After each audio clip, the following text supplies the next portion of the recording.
Right, just a quickly do today. Lots to get through, so let's start things off with some angry ranting here for a second, okay?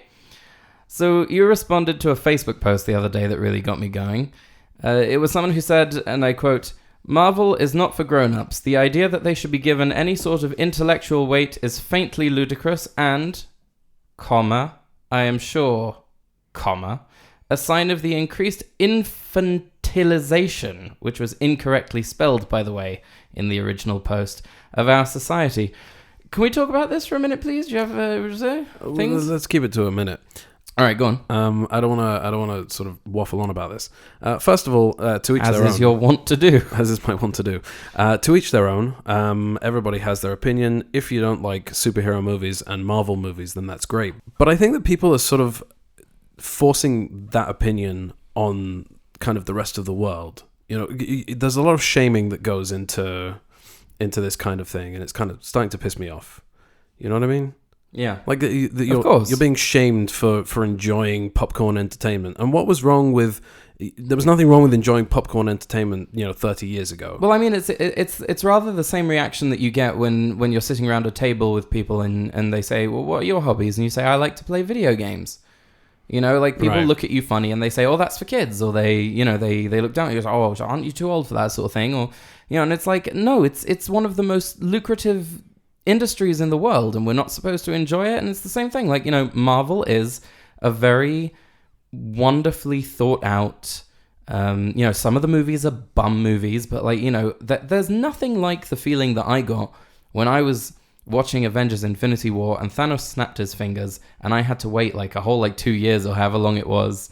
However long it was, I don't remember. It might have been a year, I'm not sure. It felt very long. Yeah. And, and then the portals thing, and it was just amazing. And if it makes you feel good, then it makes you feel good. Exactly. I think that, why should I have to say sorry for that? Yeah, I have a hot take on this. Okay, go on.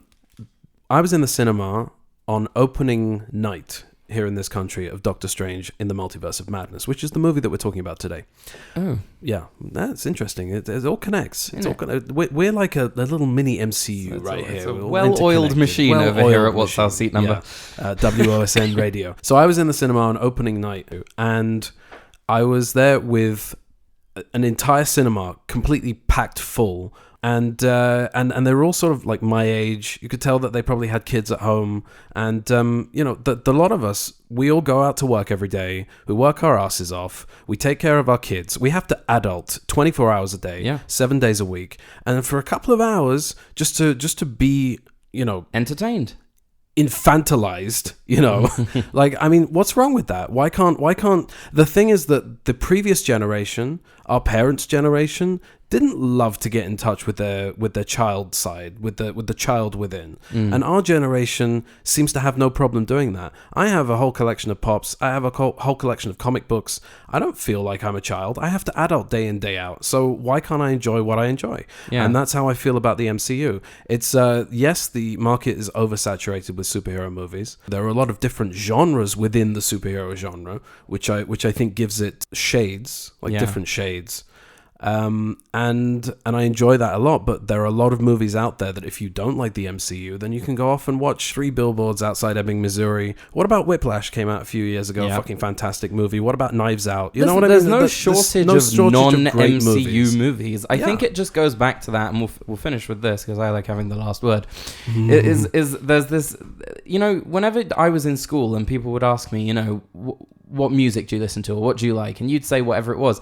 It was always, met with an eyebrow raise or something. It's like, well, now in my sort of 30s, people ask me what I like, and then they go, "Oh, why'd you like that?" I go, "'Cause I fucking like it. All right, you don't have to listen to it." I remember I was at a party and somebody asked me. This was like years ago when I was like in my early 20s. Somebody asked me, "Who's my favorite director? You're such a film fan. Who's your favorite director?" And I said, "An early soda this week." Soda. And I said Steven Spielberg. And I think I reeled off a bunch of other directors as well. And the guy turned to me, no jokes, and he said to me, "You're too mainstream." Ugh. It's such an obvious answer. And it's just like, yeah, but if I like that, then that's I like my that. answer, and I'm not going to make it a more impressive answer because I'm trying to impress you. Why should I be posing for you? Yeah, exactly. Fuckwed. I meant fuckwad. I have to say this is an interesting cold open, considering last week we talked about stuffing wet wipes back in the packet.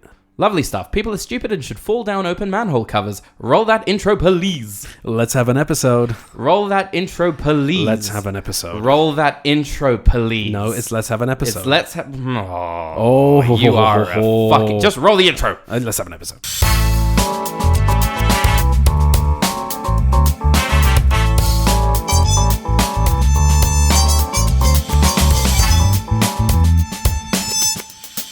What's our seat number? Hello and welcome to What's Our Seat Number, the podcast that will surely answer the only question you ever need answered in this vast and unfathomable universe. Does someone who can't say the word unfathomable without fucking it up actually deserve your attention? You see, the funny thing about that, Jonny, is that even though I pre-wrote that last bit, I knew I'd fuck it up because once you get in front of the microphone, wordicals don't work anymore. Wordicals. Anyway, it's just fucked. I'm Simon Gross, a 3D artist and game designer, residential raving lunatic, and 2022's #1 vote for most likely to be arrested for swearing at random strangers in the street. With me as always is my film-buffing soulmate, actual nose user, and brother, Jonny Gross. Funny story. In 2021, Jonny went to go and see a film in the cinema, and afterwards thought about it a little, and ended up telling me what he thought. More on that story later. Jonny Gross, ladies and gentlemen. Thank you very much. You feeling all right this week? Yeah? I'm feeling just fine. You overcoming something or coming down with something? Well, it's usually overcoming something or coming down with something with us. We were supposed to record this last week. Yeah. To sort of ride the zeitgeist wave of Doctor Strange in the Multiverse of Madness. But unfortunately, you came down with strep. It's not my fault.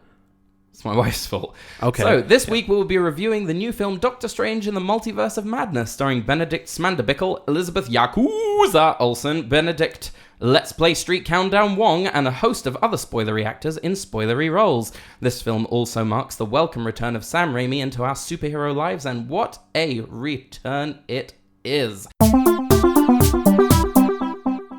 So we're just going to cut that whole thing out then. What am I going to do with that? Seriously. What am I going to do with that? We can make it a bonus. Okay. If you want. Okay. So just for those of you who are still with us, I made up a game and it was called Ear, That's My Voice, You Tosser. And it's basically a game where I had flashcards with like quotes on them, and underneath each quote there was the name of an actor who has nothing to do with that movie. And Jonny, who's actually very, very good at impressions, I'm really not. He just completely fell to pieces. Anyway, so we've cut that out of the episode, but we are going to upload it as a bonus thing to the Facebook page. So enjoy that. But unfortunately, Ear, That's My Voice, You Tosser, is not going to be in today's episode. It's hit the cutting room floor. Okay. And by the way, it's not because I'm not good at coming up with games. It's because Jonny is bad at cooperating. Go on. I take full responsibility. It's now time to visit the news desk for some movie news. Well, today on Movie News, another Netflix tidbit. Yeah, I heard about this as well. Yes, Netflix begs subscribers to stay by offering new season of Cobra Kai early. What do you think of that? I think that much like people who can do impressions but don't participate in impression games, Netflix is floundering a little bit. It's sort of... you can put that look away and shove it up your corn pocket. So... Basically, I think that I read that what they're going to do is that by the end of 2022, there's going to be like a lower tier or something where there's ads. Yeah. And Shosh and I are already talking about moving to Disney+. When are they bringing Disney Plus here? I don't know, but probably by the time the ads come to Netflix, it'll be a fortuitous coinciding of things. Continue. Well, I think it's good for us.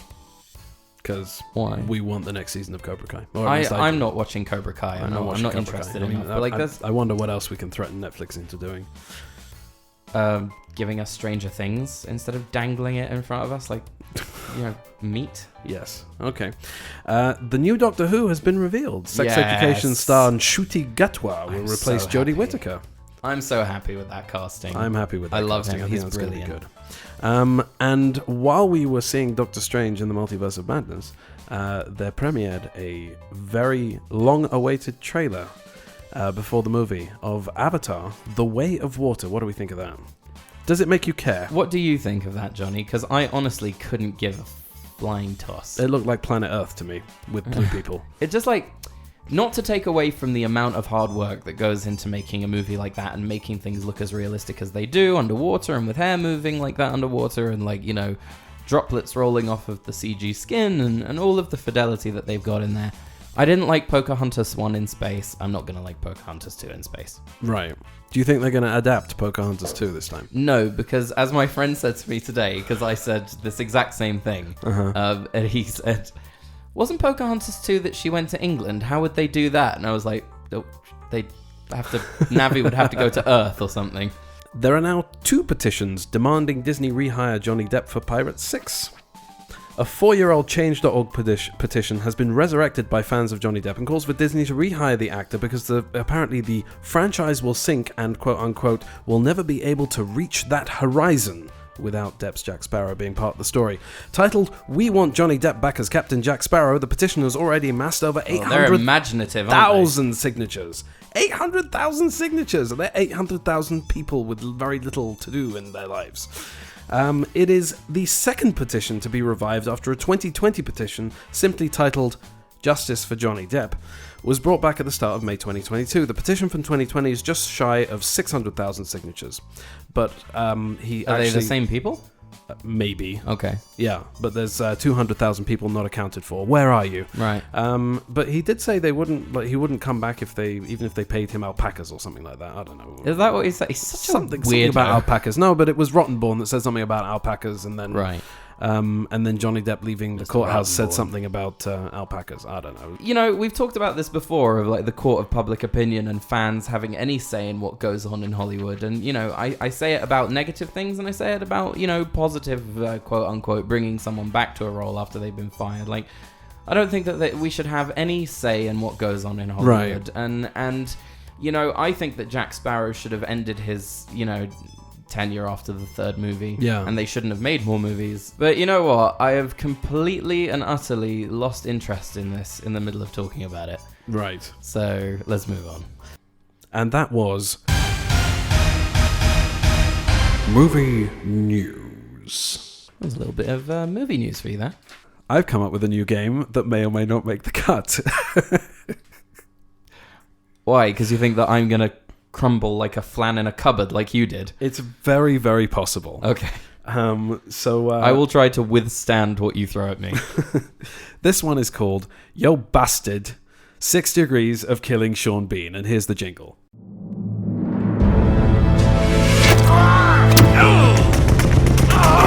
You stupid bastard! I love these! Okay, so I have an actor generator here. Mm-hmm. And what you need to do, we'll do a round each. So it's not just you looking stupid, it's me All right, too. fine. And the actors are random, so there's absolutely no way of me knowing who's coming up, and I have not pre-planned this. Okay, fair enough. What you have to do is connect that actor in 6 degrees or less of killing Sean Bean to an actor who has killed Sean Bean in a movie. And I have here a list of movies that I'm going to read off to you. Give an example. I will give an example. I have here a list of movies to make it easier in which Sean Bean has been murdered. Okay. So we have like an anchor point to make it just a little bit easier. Otherwise, this could go on for ages. Okay. So I found Bill Murray. Okay. Okay. So Bill Murray was cameoed in Zombieland with Woody Harrelson. Okay. And Woody Harrelson was in After the Sunset with Pierce Brosnan, who killed Sean Bean in Goldeneye. Oh no. I'm never gonna get this. This is like lateral thinking that my brain can't do at any hour, let alone right now. Okay. Okay. So I can give you a list. We got Goldeneye, Pierce Brosnan, obviously. Patriot Games. Harrison Ford killed Sean Bean. Yeah. The Island, I'm sure it was Ewan McGregor, but I don't remember, so we'll just use Ewan McGregor there. Lord of the Rings. An orc. Yeah. Wow, that's gonna be tough. Yeah. So let's say that Christopher Lee killed Sean Bean because he commands the orcs. All right. The Urukai. Okay. Yes. Game of Thrones. We'll say it's Jack Gleason. Okay, so you can use Christian Bale for that because he was in Batman Begins. Sure. Equilibrium is also Christian Bale. There you go. And Don't Say a Word, which I'm assuming is Michael Douglas. I haven't seen that in a long time. Here's the thing: is that you've only named 5 movies out of 17. Yeah, there's a lot that he's more. been killed in. There's a lot more, but some of them we haven't seen. Okay. So off you go, and I'm going to I'm going to put a timer on this. Oh no! Otherwise, that's even worse. Yep. Otherwise, this in the background, not now, but in post, you're going to put in a. Yep. Fuck me. You have a minute and a half to solve this. Okay. Give me the name of the actor. The name of the actor is one Guy Pearce. And your time starts now. Okay, Guy Pearce, who was... Oh, fuck, this is terrible. Okay, hang on. What movies was Guy Pearce in? Okay, he was with Carrie-Anne Moss in Memento, who was with... I'm sure someone in one of these other movies. Oh, fuck me. Hang on. Shush.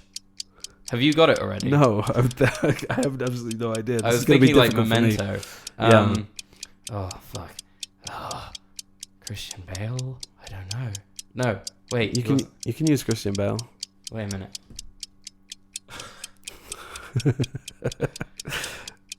Guy Pearce was with Christian Bale in something, right? Yeah. I'm not fucking around. He might have been. No, wait. He was in LA Confidential with Russell Crowe.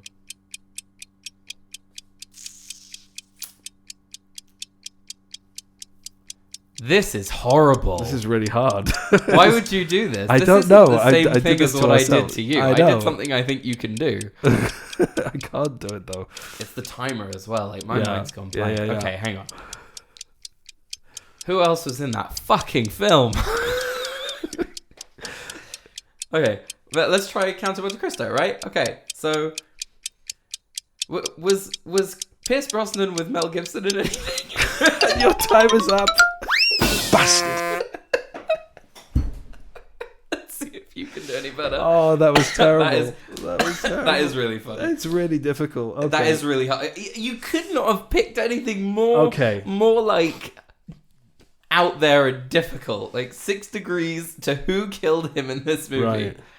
Who's the actor you got? I got Tom Cruise. I don't know. Okay. My time starts now. Okay, so I'm thinking Tom Cruise, Jack Nicholson maybe. Is Jack Nicholson with Harrison Ford in anything? With Pierce Brosnan in anything? With Ewan McGregor in anything? Okay, Tom Cruise to Ewan McGregor. Tom Cruise, Ben Stiller? No. Fuck me. Okay, I'm getting flustered. Tom Cruise. Oh, I got it. No, you did not. I did. Fuck me. Okay. Okay. Tom Cruise, Jack Nicholson, Batman 89. No, yes, Batman 89. Wait, give me a pen. Let me see if I got it. Give me the pen. No. Oh, the pen. Pen. The pen. Michael Keaton. Okay, hang on. Michael Keaton, Harrison Ford. What the fuck is Harrison Ford? Michael Keaton in Batman Returns with Michelle Pfeiffer, who was in What Lies Beneath with Harrison Ford, who killed Sean Bean in fucking Patriot Games. You crafty little bastard. Yeah, boy. 33 seconds left on the clock. I got it. No, I didn't get it. Fuck it. I got it. I got the one for Guy Pearce.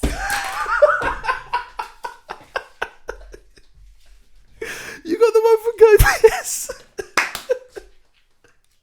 Okay, give it to me. I didn't realise what my brain was working out. Can we just give me some props here that I got mine with 33 seconds to spare? 33 seconds. That was very good. Okay. But it's just... Okay, this hasn't happened in a very long time, ladies and gentlemen, but Sai has completely lost it. If you could see him right now, he's in front of me, and he's gone beetroot red, and he's crying. He's literally crying. Okay, have you got this? Are you sorted? Here's the thing. Okay. When there's a timer, Yes. right, there's a lot of pressure. When it's Right. off, your brain can do it. Okay. Okay. So, I got Guy Pearce to Tom Cruise, actually. I didn't Oh, even no. which works with yours, though. You got Guy Pearce to Tom Cruise. That's not even the challenge. Let's move on. Okay. Well, that was Yo Bastard 6 Degrees of Killing Sean Bean.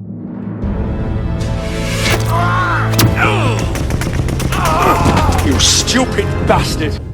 Oh, I could play that again. That was fun. It's like my brain just panicked. That was ridiculous. That was fun. Do you have any context for Doctor Strange and the Multiverse of Madness? Aside from the first Doctor Strange, let's talk about childhood. Did you ever read any Doctor Strange? Yeah. Doctor Strange is one of those characters who I never owned any of the comic books, but he showed up frequently in my Spider-Man comic books. Right. And I always thought he was a super dope character. Like, I used to love... Because all of the hand movements that you see Doctor Strange and the other sorcerers make in the movies... freeze frame on any of those and you can probably connect them to a panel in a comic book. Like, there's a lot of, like, cool... wizardy hand movements that they make in the comic books, and there was one where he helped Spider-Man go into the astral plane to fight like an astral projecting criminal, and then Spider-Man got stuck there. It was pretty cool, and a few others where like reality was destroyed and Dormammu shows up in that comic book, and They've got the bargain. And I thought that was really, really cool. And obviously to see Dormammu then in the first movie was awesome. I also had Top Trumps with... Okay, so here's the... if anybody watched our minisode from the field, if you put yourself through that... On the Facebook page. On the Facebook. No. On the Facebook page. On the Facebook like page. A normal person says it. Indeed. I said Doctor Strange in a very bad Scottish accent. Do you want to explain to the listeners why I did that? I can't, because I still don't understand why you did it originally. Okay, well, can you describe the scenario? So the scenario is... Picture this. That I bought, or our parents bought me Top Trumps when I was a kid. Mm-hmm. And it was just, they saw Spider-Man on it. They know that I like Spider-Man, so they bought it for me. And it was all the Marvel characters. And one of the cards was... Doctor Strange. And so I was looking through them, and Jonny was reading them off over my shoulder in this odd Scottish accent that sounded mildly bored with himself and with everything around him. And he kept on just after we had finished, and it had long passed, and then into the years afterwards. Context, like how old were we? Oh, I don't know. I was like 11. Right, okay, so... Right? Yeah. You were 7.5 years older than me as you are now, and probably should have known better. But anyway, so what was I, like 18? The whole way, just like... Until now, just every time the word Doctor Strange comes up, Doctor Strange. Doctor Strange. Doctor Strange. So, yeah. Now every time all of you hear the name, that's what you're going to hear. Well, don't give yourself that much credit. Or me that much credit. I wasn't giving myself any credit. I was giving you credit. You're welcome. I don't give myself any credit. Yeah, so that's my context for Doctor Strange. That's the first time I ever heard of the character was in those Top Trump. Oh, really? Cards. Yeah. Okay. And that's it. Like, I didn't really learn anything from that because I was just reading in a bored Scottish accent. So my question for you is, did you enjoy the first movie? I've since come around on it, but it was... When did it come out in the MCU sort of continuity? It was right before Thor Ragnarok, roundabout. Okay. So... We'd already had Thor, we'd already had Iron Man and Incredible Hulk and all that stuff. It was Phase 2 already, right? Mm-hmm. So when I first saw it, it opens with that big sort of action set piece. The mirror world. The mirror world, lots of CGI, lots of sorcery, etc., etc. And I just thought, if you're going to bring a character in from the real world, he's a surgeon. He's nothing to do with Marvel. He's nothing to do with Avengers. Nothing yet. He's just a surgeon, that character. And he gets in a car accident, and his hands get all fucked up. Like, Yeah. So his hands get all fucked up, and you know he however you know he gets to Tibet and ends up hooking up with the cooking up. I'm killing this tonight. This is awesome. This is why we do this during the day. No, we fell asleep.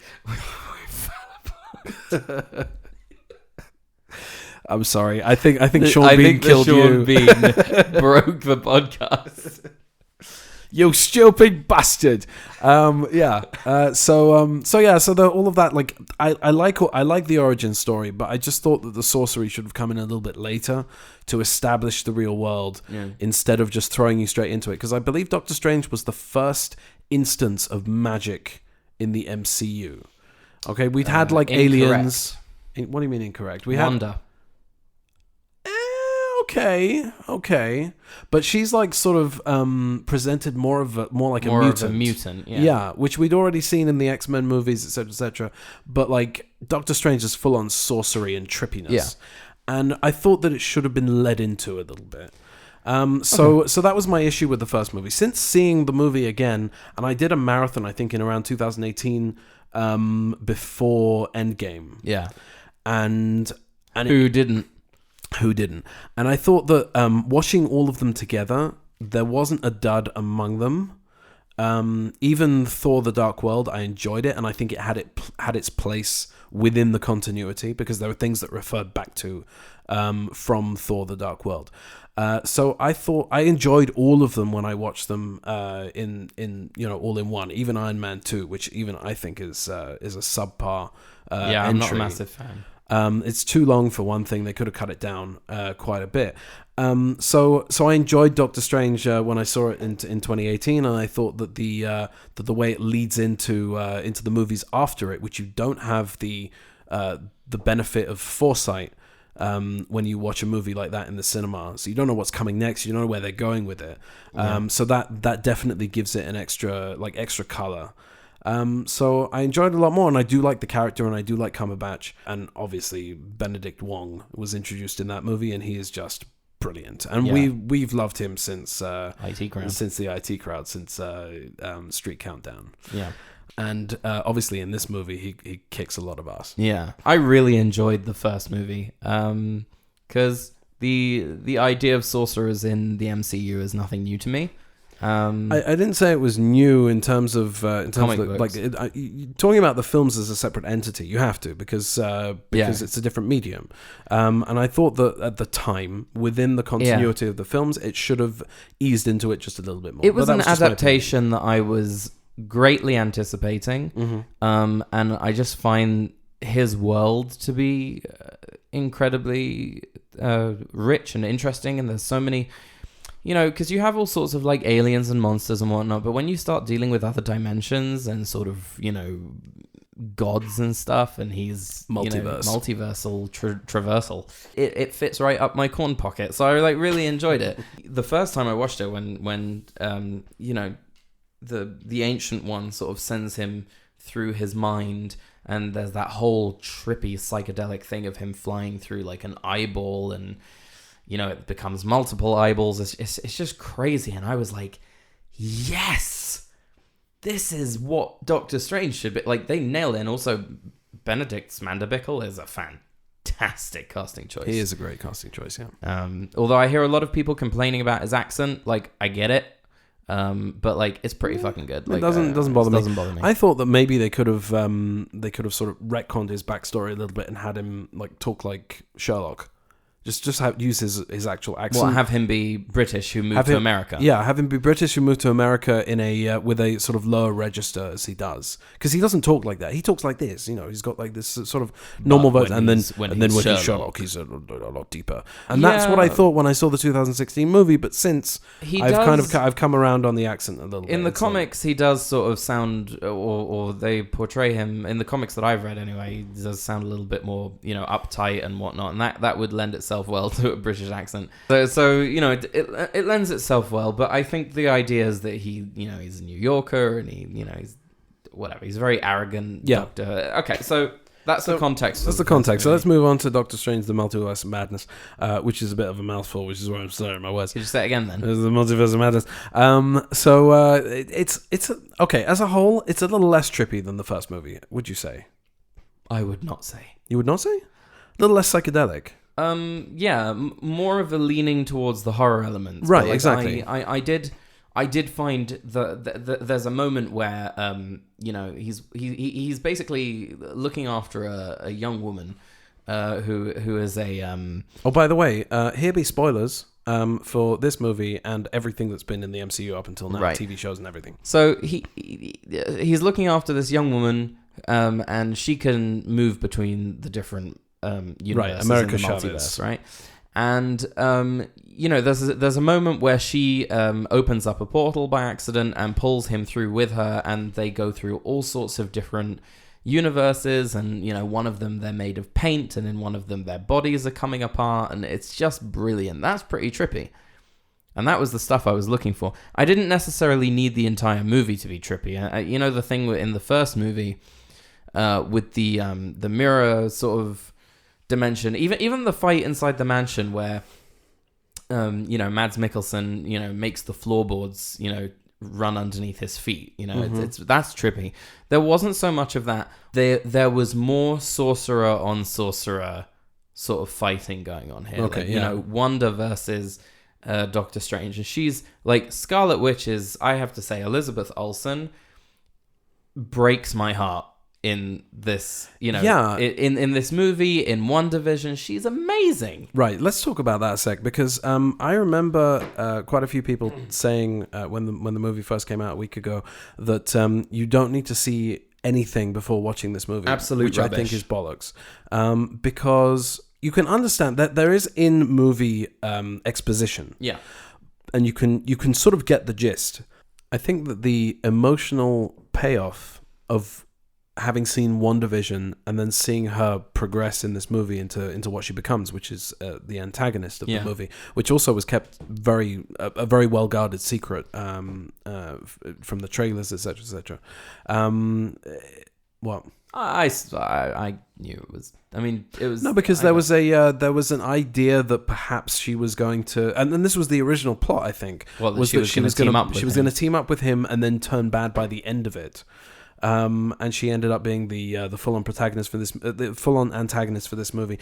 And people have complained about it. People think that the WandaVision arc is undone by her arc in this movie. It's not, because she ends the series, which I don't understand the argument, because she ends the series not on a good note. Like she ends the series flipping through the Darkhold. With the Darkhold, looking for universes where her sons might be. Like that is... and she sends Agatha Harkness into her own mind. Right. That she's left all of these traumatized people that I don't understand. What series are these people watching? Yeah. Like, I don't understand. It ends on a very, very down note. Like, she's sitting there in the ruins, or not in the ruins, in the ruins, in the hut, right? In the cabin. And she's like sitting there with her cup of tea or coffee or whatever it is that she's drinking, and she looks absolutely fucking miserable, and she goes inside and we find out that she's not really there. She's astral projecting. My microphone almost fell on me. Sorry about that, ladies and gentlemen. Projecting. I think that the masterstroke of this performance is that I spent the entire time feeling sympathy for her. Yeah. I think as a parent, but also her voice cracks with every single line, even when she's in an incredible amount of pain. Even when she's threatening, her voice is cracking. She sounds like she's about to cry. That line from the trailer that you and I both like very much, where she's saying, when you do something, it's considered you're a hero. Heroic. But, when I do it, I'm the villain. That doesn't seem fair. Right? Yeah. And she says it in such a heartbreaking way, because she literally cannot see how what she wants is so bad. Right. And she's blinded. It's not really. It's just how she's going about it. And there was something that I was talking about with Shush when we were watching WandaVision.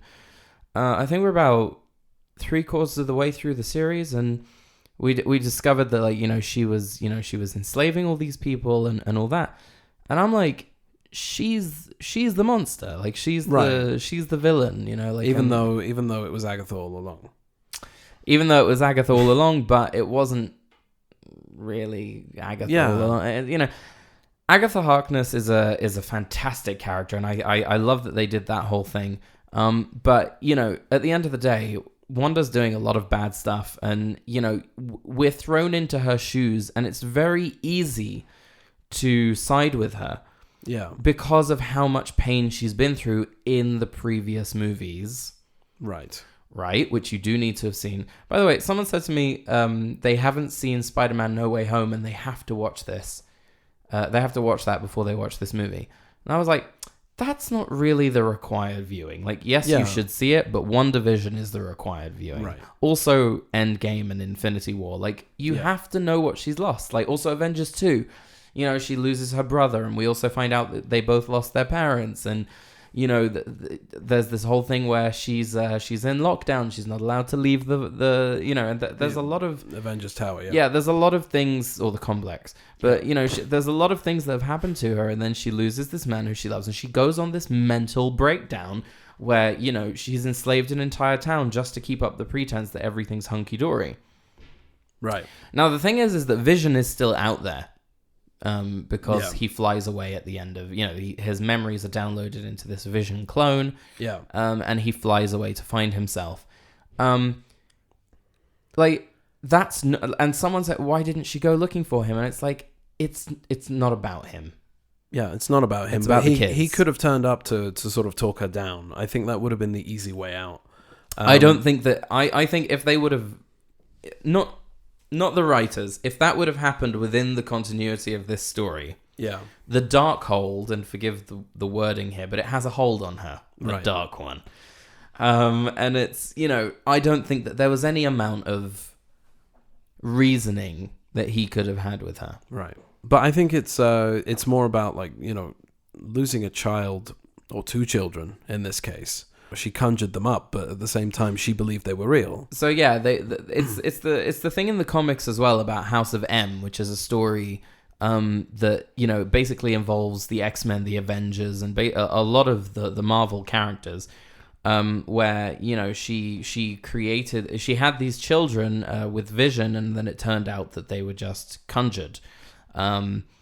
And what she does is she has a mental breakdown where reality starts like crumbling around her. Mm-hmm. And she creates a new continuity in which Magneto is the ruler of the world and all the other characters get what they want. Spider-Man has Uncle Ben and Gwen Stacy, and eventually they break through this mysterious world that she's created, and everybody's very, very traumatized by it. Right.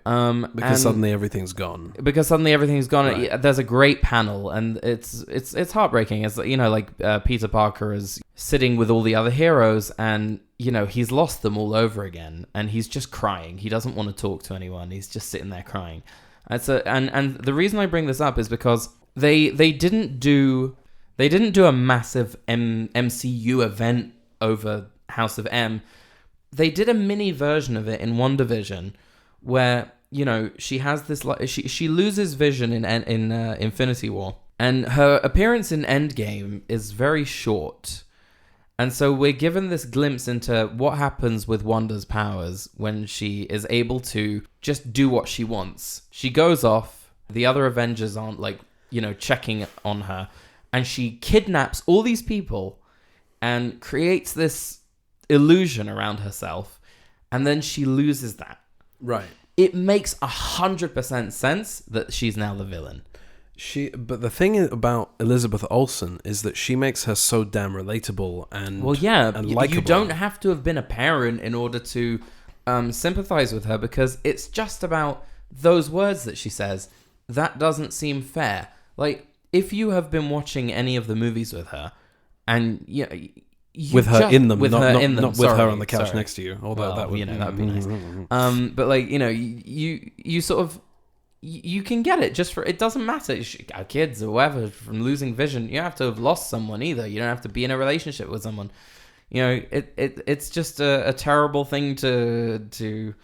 I know we're talking about, and this goes into the conversation that we were having at the beginning of the episode, where we were talking about, you know, Is it infantile? No, it's talking about magic and it's talking about superpowers, but it's all wrapped around these very human emotions of, belonging, of wanting to do good, of wanting to be more. Like if you're talking about like Captain America, of, wanting to contribute, and it's, there's a lot of different motivations and emotions, and like Doctor Strange is also a very interesting sort of turnaround, just his character's turnaround from the first movie, from being this arrogant, prick, to losing everything, to gaining this insight into the universe and using his powers for something else.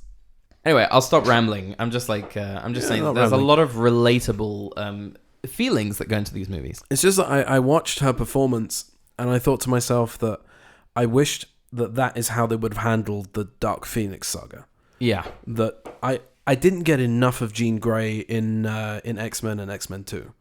And I didn't see the process of her deteriorating and, sort of becoming, going from protagonist to antagonist. Because what they were doing with those movies and also in the new run as well, you didn't get enough of her at all. You got one movie with her. It's very, very interesting because in X-Men First Class they really set up a great they just set up some great things with the characters of Magneto and Xavier. All that kind of went to shit, really, didn't it? Well, Days of Future Past was also brilliant. Yeah. And it felt like they were kind of doing what the MCU does, which is, instead of adapting a comic book, they were adapting characters. Right. And incorporating elements of the stories that these characters have been in to tell a wider story. Yeah. So Elizabeth Olsen, thumbs up.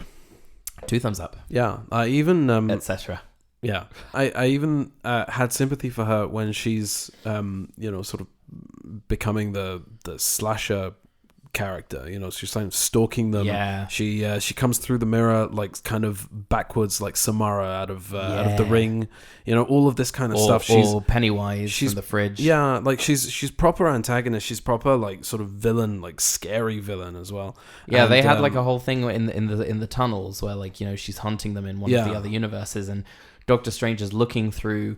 Like the she's all like the bloodied. water and whatnot, and then suddenly she just pops into frame. Yeah. And Shosh was like saying, she really enjoyed the movie when she went to go and see it. Right. But she also refused to come in and comment on it. She just doesn't want to be on the podcast. Of course not. But she said to me that she didn't like the horror elements because she doesn't like horror, but she gets it. So I saw it twice. The second time I saw it with Sai. That's me. Yeah, and I think I noticed a few things the second time around that I didn't notice the first time around. Second time around. Yeah. Sorry, go on. I didn't jump the first time I saw it at all. Okay. And I didn't jump the second time I saw it, obviously because I knew it was coming. But like I felt like there were horror tropes in there that didn't feel 100% fully horror. Like people are talking now about the MCU and like specifically about Doctor Strange and how it pushes the PG-13 rating. I don't think it pushes the PG-13 rating at all. I didn't jump either. I actually felt like it's using Sam Raimi's ability to it's the same thing with Spider-Man where and the Doc Ock scene, yeah. Or no, I was going to say the Green Goblin scene where he's dressed up as an old woman in the thing, and he turns around and that's like a jump scare. That's a little bit hammier, but like the sort of roaming camera and the kind of like playfulness and the sped up effects and stuff like that he utilized a lot in the Evil Dead movies and in Drag Me to Hell, etc., etc. That there's a lot of that in that sequence where Doc Ock's on the operating table. Yeah. And that's the sort of the go-to scene that people talk about when they talk about Sam Raimi and Spider-Man. Like Sam Raimi's like horror roots coming to the fore and blah blah blah. See it. It's just a filmmaking style. It's the same as if Edgar Wright were to make a comic book movie, as he almost did with Ant-Man, and he would have put his signature style on it. It would have. Stuff. Yeah, a lot of like jump cuts and sort of like sound effecty stuff and you heard it here first. The technical term is sound effecty stuff. Yes. I think that possibly it pushes the PG-13 rating for the MCU. All right. But in general, if Drag Me to Hell was rated PG-13, so if a 13-year-old can manage to sit through Drag Me to Hell without getting scarred and running home to his mummy crying, then kids can go and see Doctor Strange and they will be fine. I think there's I think that maybe this generation is a little bit wimpy. Ooh. I mean, think about that. I saw Temple of Doom. What a contentious thing to say in today's climate. Oh no, am I going to get cancelled? Oh, wouldn't want that, would we? Well, the thing is that I remember seeing Temple of Doom when I was a little kid, and that was rated PG in England, and I know that it got the PG-13 rating in the States, but I mean, PG, anybody could watch PG. It was parental guidance, but parents used to see the PG rating and go, that's fine, you can watch that. But if it pushed the boundaries of the rating as Temple of Doom did, then the guy's heart gets pulled out of his chest. I mean, that's pretty violent for a PG rated movie. I wasn't scarred for life from that. I don't know. No. Listen, I mean, there are a lot of movies that I was frightened of, as we've established, and I haven't come out the worst for wear, have I? Oh dear. All right, point taken. I'm talking bullshit.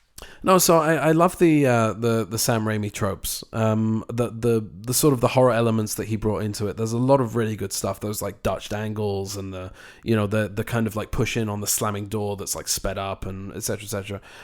It really adds to the movie. But I also noticed quite a lot of the superhero-y stuff that he brought to the Spider-Man movies. The building at the beginning. So the opening sequence is a dream sequence, but after that, Doctor Strange goes to Christine's wedding, and there's a little bit of some corny dialogue there, like the exchange between Christine and Doctor Strange is kind of a little bit cringy, and then they hear that there's commotion going on outside, and he goes to the balcony. And he pulls out his cloak, what is it, like his tie? I think it was his tie or something. Yeah. And he pulls it out, whips it round, and it it curls itself around his collar, and then he jumps off the balcony and like magics his Doctor Strange outfit, underneath the cloak. And it's kind of like that moment that you don't see a lot in superhero movies nowadays. You don't see that kind of da-da-da-da moment, You did get a lot of that with Iron Man, where he would suit up. Iron Man, yes, but we're also talking about 10, 12 years ago now. So I'm talking about of late. A lot of those movies don't really sort of focus on the superhero saving people kind of aspect of the superhero movie. That kind of pump your fist in the air kind of moment. Because the stakes are always very, very high at the moment. In these movies. Yeah, and then you've got the sequence at the beginning of Doctor Strange where sort of early 2000s superhero movies kind of like that kind of atmosphere coming into this movie in 2022, which is obviously Sam Raimi's influence. That you have that kind of da-da-da-da moment, and pumping your fist in the air, and he's going to save a girl. He doesn't know that she's like a interdimensional traveler, or she's from another universe or whatever. He just knows that she's in trouble, and that's like this really great moment that reminded me of like the first Spider-Man movie. There was something that reminded you of Spider-Man 2, which was when they're fighting this monster in that sequence up the building. And Doc Ock climbs up the building, and the fight Spider-Man. And the sort of one-eyed octopus also goes up the building. Yeah. And I like the fact that it's not just the sort of orangey spheres that he's conjuring up now. He conjures up a pair of hands that grab a sort of street lamp, and there's some really great use of magic in the movie. It's and one of the spheres becomes a saw, and he saws the bus in half that's like hurtling towards him, and he pokes uses the street lamp to poke the octopus's eye out, and there's that great kind of ew sequence where the eye kind of falls out. And it's gross. And that's Sam Raimi. That's Sam Raimi doing his Big Brother thing. We were at my sister's yesterday, and she reminded me of the rat in the bed and the right. rubber spider and whatever. Yeah. And that's basically what Sam Raimi's doing with the audience. He's kind of like pulling their pigtails. Yeah, he's like grossing them out. Yeah, exactly, and he's been doing that ever since Evil Dead. And obviously we'll talk about this a little bit later, but the bullying of Bruce Campbell, that was his thing that he used to put. It kind of like Tim Burton splattering blood all over Johnny Depp constantly. Yeah, that was his thing. He thought it was fun to splatter him with blood, and he wanted to see how far he could push him. And Bruce Campbell gets beaten up over the years in all of his cameos in Sam Raimi movies, and obviously in the Evil Dead trilogy, and possibly in Ash vs. the Evil Dead, which I haven't seen yet, but I will. And it's no different in this movie. He gets beaten up quite a lot, but he likes to sort of pull the pigtails of the audience, and that is his sort of showmanship. And I think it was a real shame that he's sort of dropped off the map in the last 9 years or so. He hasn't made a movie since Oz the Great and Powerful, and that wasn't great. And the movie that he made before that was Drag Me to Hell, which was a massive return to form for him, like returning to the horror genre for the first time in a long time. And I love Drag Me to Hell, and it's the movie that we're going to review next week, so stay tuned for that. Watch the space. Yeah. So yeah, as Raimi as a filmmaker, he does have to make some concessions. Because he is working within a larger framework and a larger... so he's working it's definitely an MCU movie. Yeah, he's working for the corporation, but he is allowed to let his Sam Raimi-ness shine through in the various aspects that we know of him. So yeah, I really enjoyed that aspect of the movie, that it's very clearly a Sam Raimi movie. It's not overtly a Sam Raimi movie, well, it's not like gross out, and it's not like it's not really Drag Me to scary. Hell, Yeah. but he brings in certain elements, and fans of Sam Raimi will definitely notice that and sort of perk up to it. I want to talk about the Illuminati sequence, All right. because here that kind of follows on from what I was saying, in that Sam Raimi had to make certain concessions for the MCU. Yeah. I feel like the Illuminati sequence was kind of tacked on. To me, it feels like it was from out of a different movie, because everything in the movie kind of stops for that sequence. There's a bunch of cameos in there, and the difference between the first time I saw the movie and the second time I saw the movie was that the American audience that I saw it with were cheering at every cameo and every single little that would have Easter just egg. Pissed me off. It would have really annoyed me if I'd have been in the cinema when they were doing that. And in the second time I saw it, without having... Americans, can you stop being happy about everything out loud, please? It's really inconvenient. The second time I saw the movie, there wasn't any of that, and the cameos weren't a surprise to me anymore. And quite frankly, I wasn't excited by the cameos when I first saw it either, because I wasn't privy to the John Krasinski discussion. I didn't really care. I didn't like particularly the Tim Story Fantastic Four movies, and by all accounts, Fant Four Stick is bollocks, and I haven't seen it yet. Anyway, so I wasn't privy to that. I haven't seen What If yet, so but I had seen certain promotional images of Captain Carter. And seeing Patrick Stewart wheel in didn't fill me with the warm fuzzies either. It didn't really like not even the X-Men music from the TV show. I never watched the X-Men TV show. I did. That was my Sunday morning. But I've seen. Back in 2000, I think it was. I went to see X-Men, and it was one of the first great comic book movies in amongst sort of, Spider-Man that came out 2 years later, and Blade that came out a couple of years before it. So it was one of those landmark movies, and I have been an X-Men fan ever since then. But seeing him come into the MCU, I think after seeing No Way Home, I think I was all cameoed out, to be honest. It's the new fad, isn't it? But I would really love it if John Krasinski was actually cast as Reed Richards, because of how he brings an earnestness to most roles that he takes on. The gravitas. Yeah, gravitas as well. But it's like, forget Jim from The Office for a second, right? If you've never seen Jack Ryan...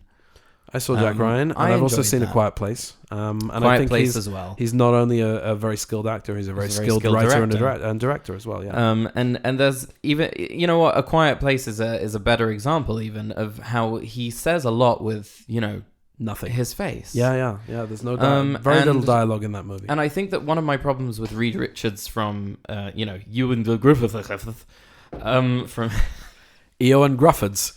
That's not his name. It's Ewan Griffith. Ewan Griffith. Yeah. Ewan. So Ewan Griffith. Ewan Gruffords. Who? How long can we keep going around in circles on his name?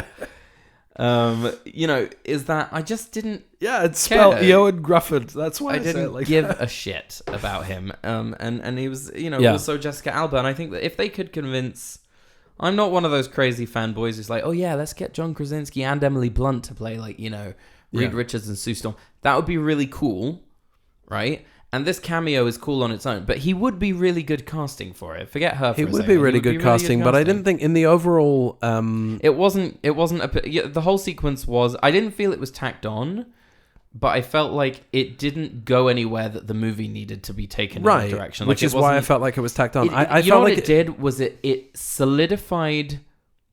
The thing that it did was solidify Wanda as the monster, right? Yeah, because there is that. She comes in and she brutally murders characters that everybody's very, very attached to. But because it's in another universe, it doesn't matter, right? Which is the horrible conceit of multiverse, right? So that's what I wanted to say about multiverse. The multiverse is the MCU's Deus Ex Machina, and I think also in the DCEU when they're gonna start with Flashpoint and all that stuff. It's a way of, first of all, bringing back anybody that's ever played any of those characters again. And it's also a way of, it's a get out of jail free card, because we think at the end of this movie that Wanda might be dead, right? There's a flash of red magic, just before the building completely collapses on her, that suggests that she might have escaped. Mm-hmm. But at the same time, if they did intend to kill her off in Doctor Strange, they could always bring back a variant from another universe. I don't think they intended to, simply because there are rumors that she's in the Agatha Harkness series. Right. I think that there's more for her to do. I think that now that she's had her sort of fall, she's never had a rise. She's had only a fall. Now I think it's time for the Scarlet Witch to rise as a hero, which is what she is in the Avengers. Right. But my point is that that exactly as you said, that they killed off a whole bunch of characters in an alternate universe in 838 or 616. 616 is this universe, and that's significant. So 838 then. because the Earth in the comics that is considered canonical is 616. Right. So the that's why when we watched the movie and they said you're Doctor Strange 616. Right. I went, okay. So oh, nice. Right. So the alternate universe is 838 that they're in, right? Yeah. So the 838 variants are easily kill offable because you can always bring in Peggy Carter from another universe, and you can always bring in John Krasinski playing Reed Richards. From another universe. Like it really doesn't matter. It's a get out of jail free card. What does matter is what happens in 616. That's the point. Of course. What they've done, because they've established that Professor Xavier looks the same in all universes, so Patrick Stewart can't die ever. That's a problem. But also, the fact that Stephen Strange looks the same in all of his universes. That's what I wanted to ask you. That John Krasinski does, in all the. So that's what I wanted to ask you. Why do all of the characters in this movie have variants that look exactly the same as them, as opposed to in Loki and in Spider-Man No Way Home? Yeah, go on. So in Loki, like, it's not spoiling it to say that Loki takes place in the multiverse. There's a lot of universe hopping and whatnot, and all of his variants are played by different people, and there's even an alligator. In Into the Spider-Verse, you've got Spider-Man Noir, and you've exactly, and you have No Way Home. In No Way Home, you've got Tobey Maguire and Andrew Garfield, right? Why? So it's very inconsistent. Why are all of the strangers Benedict Cumberbatch? Big shock. It's very inconsistent. I don't know. It shouldn't be, because we're talking about the MCU. They're like very but specific. they're now dealing with the multiverse, and what they're doing with the multiverse is they're trying to cash grab with cameos. And when if you're focusing on cameos and not on logic or story or whatever, look, it was a lot of fun to see the original Spider-Men, right? Back in there. But they were more or less essential to the plot, I think, though. Yeah. I mean, the thing about the Illuminati sequence is that it could easily have been lifted out of the movie. The only loose thread there is Christine. Christine is the only thing that carries over from the Illuminati sequence into the third act of the movie. So quite frankly, I think they could have taken it out. But anyway, it's also the color palette looks different. It goes a little bit more sci-fi as opposed to horror in certain places. That the tunnel sequence obviously is an integral part, and it's great, and it's very Sam Raimi, and it's very sort of it's fun to look at, stalk and slash kind of thing. Yeah. And it's fun to look at, but I just think all of that stuff involving the Illuminati was a little bit superfluous. I didn't massively enjoy that whole sequence just because also Mordo, it's very, very strange because. It's strange. In the in the first movie, Mordo says, that he's gonna kill all magicians. He's right. He's gonna. You wanted the 616 payoff. To I Mordo. Wanted the 616 payoff. I thought that's what we were getting from the trailers, and it just sort of bugged me because I like the fact that Wanda is the main antagonist, but now with what they've done with the mid-credit sequence with Charlize Theron, they're sort of introducing secret wars and possibly, and there's a lot of like incursions and dark dimensions, and there's going to be more Dormammu probably. The Mordo Strange face-off needs to happen at some point because they were friends and now they're not, and it's dramatic, and this was very strange just to see him in a variant of him, and they're fighting, and then nothing really happens with it, and it's sort of like it's just sort of like a fart in a cupboard. It doesn't really go anywhere. Very good. So if we're already talking about that, the Charlize Theron cameo I thought should have either been the end of the movie, or like it should have been either or. The current scene at the end of the movie is he's walking down the street, and you see that he's been affected by the Darkhold, and his third eye opens in his forehead, and he screams, and that's the end of the movie. And then you have another scene where he's again walking down the street, and he's fine. So it kind of like buggered that whole sort of coda to me, and I think that either the mid-credit scene should have been the end of the movie, or not at all. It doesn't quite work. I just don't understand why she had to interact with him, because there were a lot of Thanos scenes where he was not interacting with any of the characters from the continuity or whatever, and he was like, fine, I'll do it myself, But it's, as you say, it's like it's cameo hunger. They're just like sort of grabbing. Hey, look who we cast to play this character that you all really like. Exactly. Clea, she's supposed to be Doctor Strange's wife. Squeeze, yes. Yes. But I mean, look, to the casual viewer, that doesn't mean anything, and it didn't mean anything to anyone, right? And also, no, but I mean, to the casual viewer, it was just like, hey, Charlize Theron is in the MCU. Yeah, she's gone from Fast and Furious to MCU. Hey, there you go. While Brie Larson went to Fast and Furious. Do you think they're exchanging actors? Like, might be. They could be swapping them like top trumps, like the studios used to do in the Golden Age. So yeah, I didn't love that post-credit scene. I didn't like the second one either. The second one is a big problem because it's, first of all, I don't think that I think it's more about Sam Raimi abusing Bruce Campbell than it is Strange. So I think that was just unnecessarily harsh on that character, and I thought that it's kind of a slapsticky comedy kind of post-credit sequence that really isn't worth waiting for. I think that you have to know by now as an MCU director that everybody's waiting to, not everybody, but most people are waiting to see what is... While the cinema staff stand at the bottom of the stairs looking at you in a surly Yeah, fashion. like they're waiting for you to leave. So if you're getting surly look... Doing the Sonic foot tap. Exactly. If you're getting that shit, you want it to be good. Like, you sat through a million VFX houses, right? And all the names of the people who worked on the movie. And, you know, all the other different things that go into making a film. And, you know...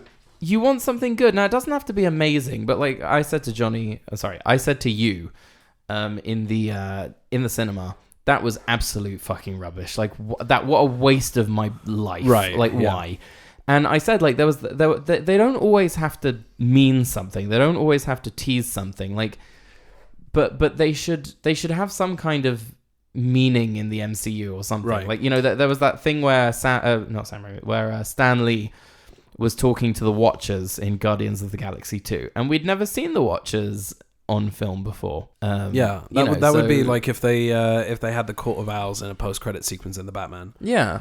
Right. Like, you know, just something that shows that, oh, these characters from the comics that you know are in this universe. You know, Yes. like, that's really cool. Hey, nerds, this is for you. I don't really give a shit about Bruce Campbell being smacked about by his own hands. So I wanted to read you this. This is an article that I read called Justice for Pizza Popper.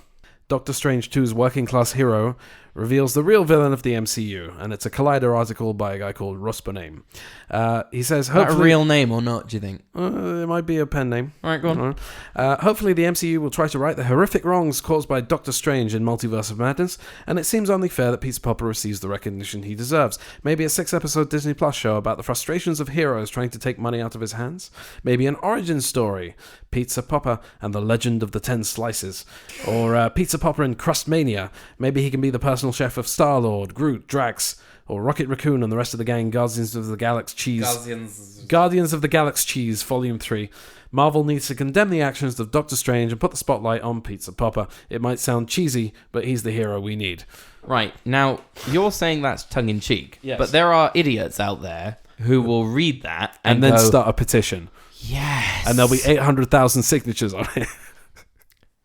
This is why I get shitty about this sort of thing. Right. He's tongue-in-cheeking it, but Yep. there are people who are going, he's onto something. We're part of the Empire Group, and people sometimes post Screen Idol and Onion articles and things like that are in jest, that are satirical, and then you get a whole load of comments answering in seriousness of like, this motherfucker, why does he have this, like whatever, and I just find that hilarious. But anyway, this guy actually has a point, because Strange's reaction is quite disproportionate. Just beat the shit out of himself for a week. For 3 weeks. 3 weeks, yeah.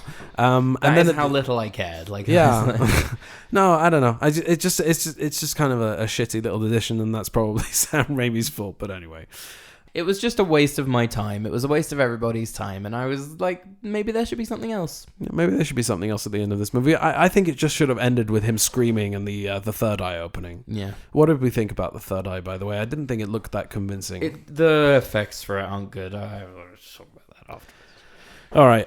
Do you have any favorite sequences that you want to talk about? As I said, I really enjoyed them being pulled through the multiverse. Yeah, thing. that's in all the trailers, and it's a pretty great. But seeing scene, the whole sequence is really cool. Yeah. I like how he fights his dark self using musical notes. That's a great sequence. That sequence was just beautifully made. Like, I was like watching that just. Also, I jaw on love the Sinister floor. Strange. I think he's a great, like, he played him so well. But it was just like this whole thing where you see the notes flying through the air, and it's like, this is why I love plays out the Doctor Strange the movies. musical notes. It's just you can do anything. You can do anything, and they did. Yeah, and it was really imaginative, and so there's that, and then there's the thing where he's, possessing his zombie. So that's my favorite sequence. Oh, I'm supposed to choose one. Sorry. No. Either way. No. Kind of stepped on your toes there, didn't I? No. It doesn't matter. So yeah, that's my favorite sequence. I think anyone in the West Country, I cannot apologize enough. I think that's probably my favorite sequence, and the sequence that comes just behind it is the musical note sequence. Yeah. But like Strange possessing Defender Strange, as he's called, the corpse of the other universe Strange with the ponytail, is great, and they don't shy away from showing him his like face is rotting away and everything. Well, yeah. And then he creates a cloak for himself out of the souls of the damned. Brilliant. Who are like yelling at him because he's like violated the laws of nature. I love that shit, man. It's so good. I'm It's with great. you. I love it. Yeah. I was like, we were watching the film, and I'm like, is that a cloak of hands? That's brilliant. Yeah, it's really great, and he looks like a bat, He does. It's so good. And Yeah. and then he's fighting Wanda, and she calls him a hypocrite. I love when she calls him a hypocrite. It's a Yeah. great moment. That he's like dream walking into his corpse. Yeah, she's like, that's ridiculous. Yeah, Which it is. And Yeah. It's great. It's so good. So yeah, there are a few sequences I really enjoyed, and the attack on Kamar-Taj.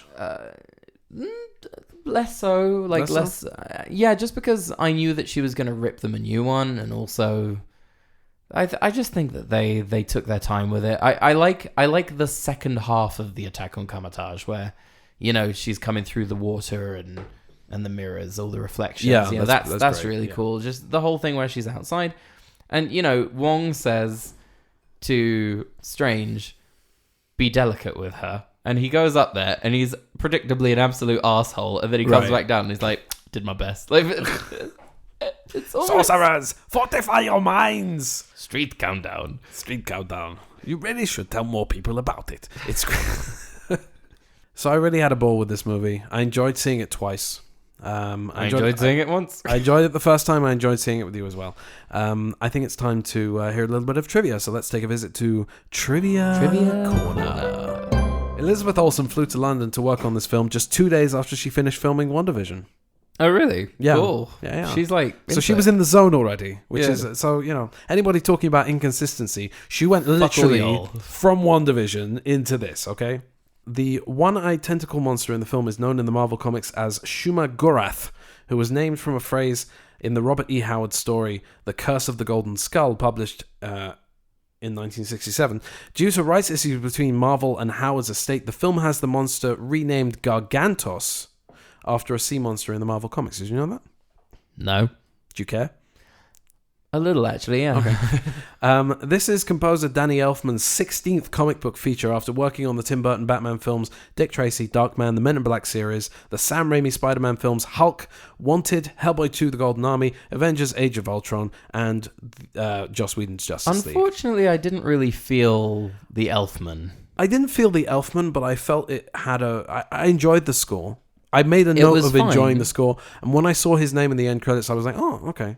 But I didn't really, it didn't really feel very Elfman. Didn't feel Elfman. There was one that, like in the movie, that that kind of sounded a little bit Elfmanish. And I thought, Maybe I'll notice it more the second time around. Yeah, I thought to myself, maybe it's Danny Elfman, but I didn't, subconsciously. Sam Raimi's own 1973 Oldsmobile Delta 88 car makes a cameo in the decaying universe of evil Doctor Strange. The car has appeared in all the Sam Raimi movies. Now, I was looking for it, and I missed it both times.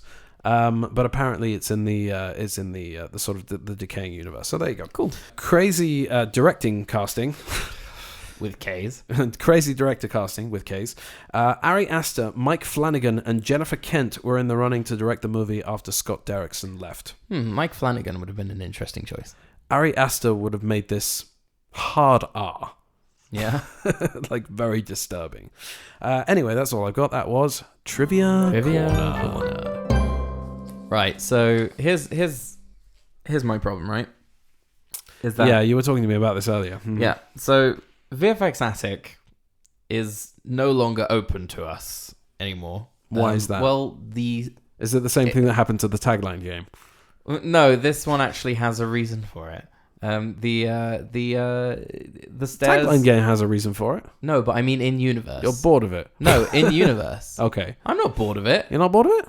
I'm going to keep doing it? You fucker. I didn't say I'm bored of it. You said I'm bored of it, and I said no, and then you said, right, I'm retiring the dangling. Well, it just seems like you were like, every time I came up with it, you're just like, oh. But that's my fucking shtick, innit? Oh, it's your shtick. Okay, gotcha. And VFX Attic has an in-universe reason for it disappearing, is because Bartholomew has packed everything up and taken it away. And, is that why you said? Universe. Is that why you said roll that intro, please, instead of roll the intro Bartholomew? Yeah, we're not talking about him anymore. He's gone. He who must not be named. Yeah, exactly. Right, gotcha. So here's the same segment exactly, but with a different jingle and a different name. Okay, off you go. Come with me and step into the spine-tingling terror of Sai's rambling cavalcade of madness. Well, I'm officially spine tingled. Okay. We're going with that now. You can't turn back. Fuck, I've got to remember that next time at all. What was this?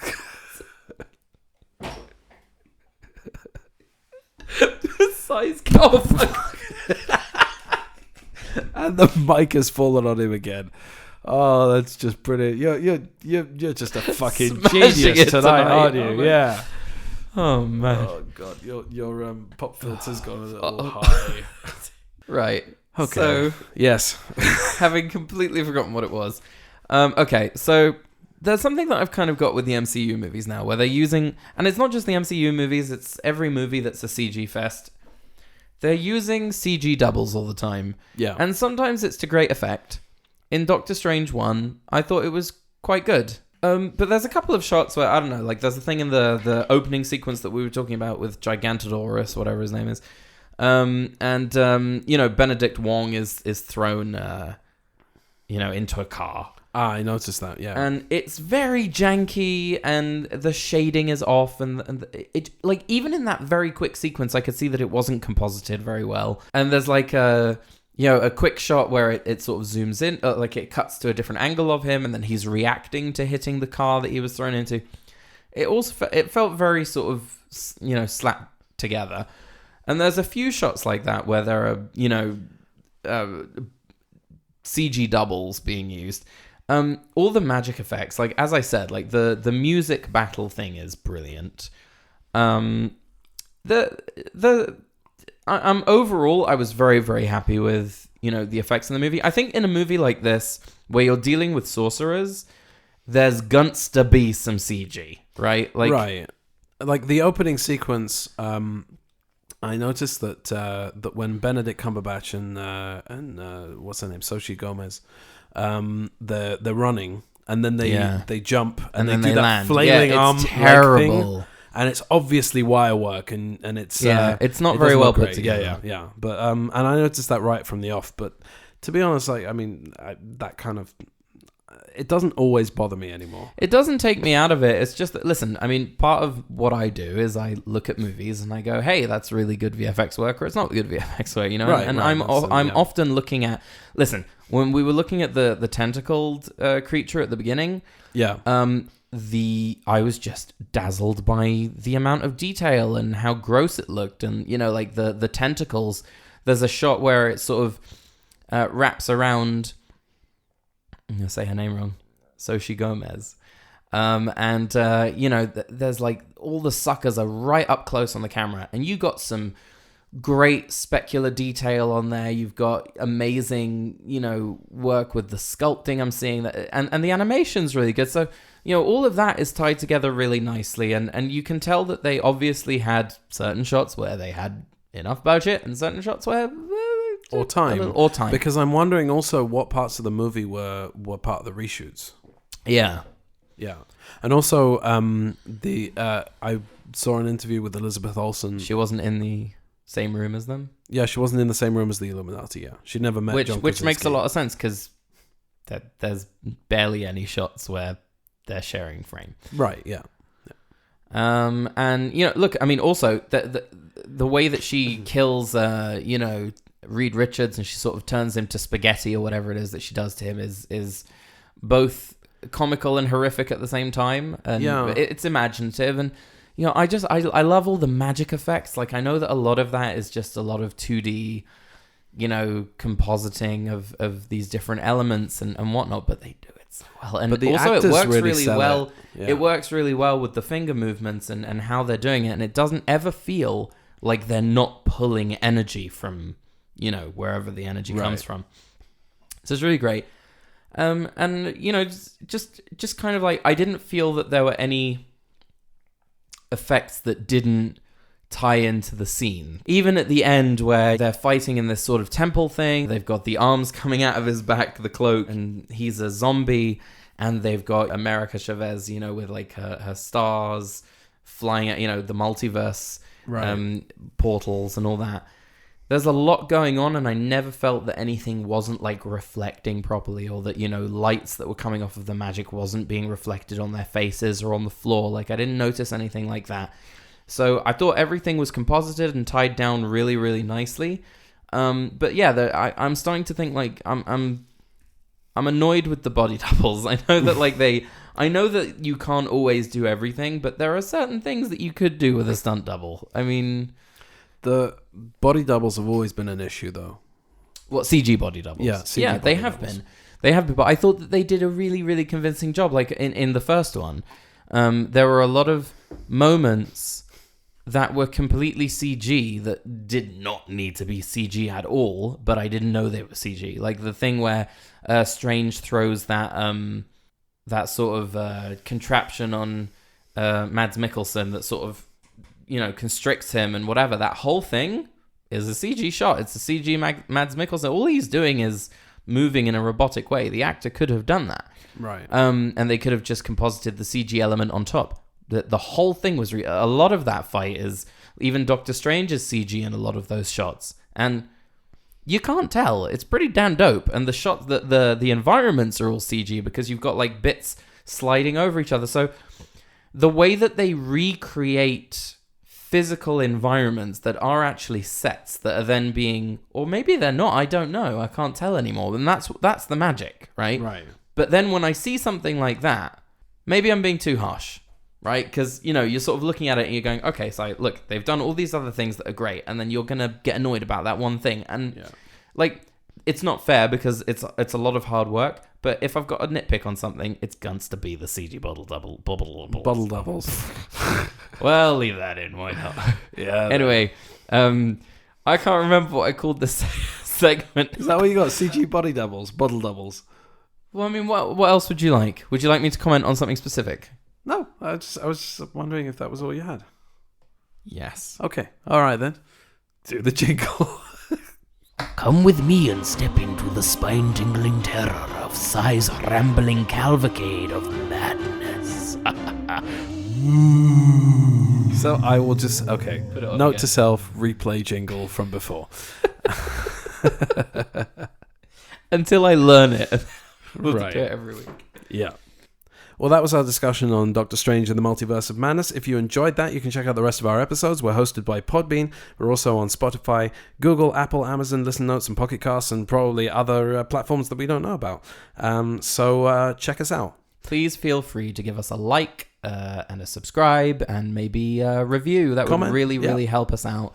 It helps with the algorithms. It helps spread us about. So if you've been listening for a few episodes and you haven't done it yet, we forgive you, but please do it now. Also, you can join our Twitter page. It's at What's Seat Number, and you can join our Facebook page at What's Our Seat Number. One of the things that we do on the Facebook page is we add little extras and little bits that you hadn't seen or heard in the episode. And sometimes when I do episode art, I upload the speed draw to there. So there you go. And also you can check out Cy Gross Art on Twitch if you want to see some of that stuff happening in real time. Thank you for the plug, Jonny. I appreciate that. Yeah. So next week we're going to be talking about our one of our favourite Sam Raimi movies, Drag Me to Hell. You shame me. And now you want my help. Oh dear. So tune in. It's either next week or 2 weeks or whenever the hell we manage to get this thing together. If we're not sick, we're quite consistent, but we are sick a lot. We are sick a lot. It's the kids have been sick as well, and it's the Excuses, the kids get it, the wife roll the gets outro. It, get it. All right then. All right. Thank you for listening. Bye-bye. Bye.